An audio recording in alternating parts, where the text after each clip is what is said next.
সমন্বয়করা কোনো আন্দোলন নিয়ে সচিবালয় অথবা সংসদের দিকে তারা যায়, তখন তাদেরকে হামলা তো দূরের কথা, তাদেরকে কোনো বাধাও দেওয়া হয়নি।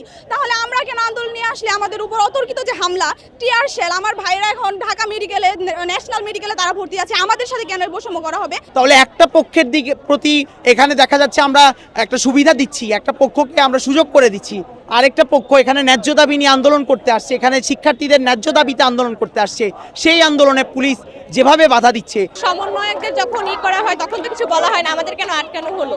তো আমি বলবো এখানে আসলে সমন্বয়কদের সাথে কি ট্রিট করা হচ্ছে, এখানে এটা আমার ফোকাস না। আমার ফোকাস হচ্ছে প্রশাসন, সরকার যেটাই বলেন সবার, আমাদেরও। তো আমরা আশা করব না যে আমাদের উপরে এই অ্যাটাকটা করা হলো, মানে আমরা উত্তর চাইবো কেন করা হলো। আমরা এখানে কম্পারিজন ভাবে করতে চাচ্ছি না, মানে আমি অ্যাটলিস্ট করতে চাচ্ছি না। বাট আমি আসলে যেটা হয়েছে সেটা তীব্র একটা নিন্দা জানাই। এটা কোনোভাবেই এটা গ্র্যান্টেড না, এটা করা উচিত হয়নি। কেন করেছে তার অবশ্যই জবাব দিতে হবে। আমরা দেখি যখন সমন্বয়করা কোনো আন্দোলন নিয়ে সচিবালয় অথবা সংসদের দিকে তারা যায়, তখন তাদেরকে হামলা তো দূরের কথা, তাদেরকে কোনো বাধাও দেওয়া হয়নি। তাহলে আমরা কেন আন্দোলন নিয়ে আসলে আমাদের উপর অতর্কিত যে হামলা, টিয়ার শেল, আমার ভাইরা এখন ঢাকা মেডিকেলে, ন্যাশনাল মেডিকেলে তারা ভর্তি আছে, আমাদের সাথে কেন বৈষম্য করা হবে?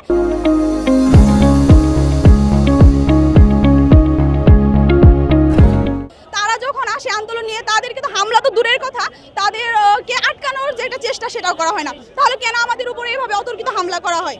ইতোপূর্বে এখানে বিভিন্ন সংগঠন তাদের ব্যানারে কিন্তু এখানে কর্মসূচি করেছে এবং সেই কর্মসূচির ব্যাপারে কিন্তু এখানকার পুলিশ প্রশাসনের কোনো ধরনের বাধা ছিল না।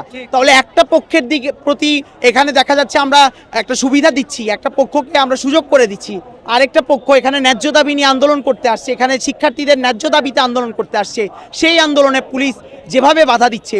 এই শিক্ষার্থীরাই কিন্তু এই গণঅভ্যুত্থানের নেতৃত্ব দিয়েছে, এই শিক্ষার্থীরাই কিন্তু এই গণঅভ্যুত্থানে আহত হয়েছে, অনেকে জীবন দিয়েছে।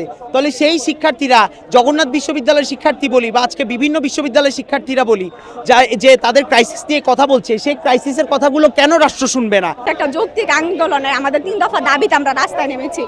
আপনারা সাংবাদিক ভাইরা আমাদের সাথে ছিলেন, দেখেছেন আমাদের যৌক্তিক আন্দোলনে কিভাবে লাঠিচার্জ করেছে, টিয়ারশিল নিক্ষেপ করেছে।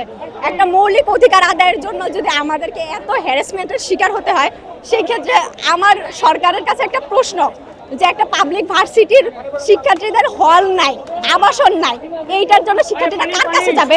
এর জবাবদিহিটা কার কাছে চাইবে বলে? আর হাসনাত আব্দুল্লাহর যে কথাটা বললেন, যে ওনারা যে কাজে গেছে, আসলে ওনাদের সাথে আমি কম্পেয়ারিংয়ে যাইতে চাচ্ছি না।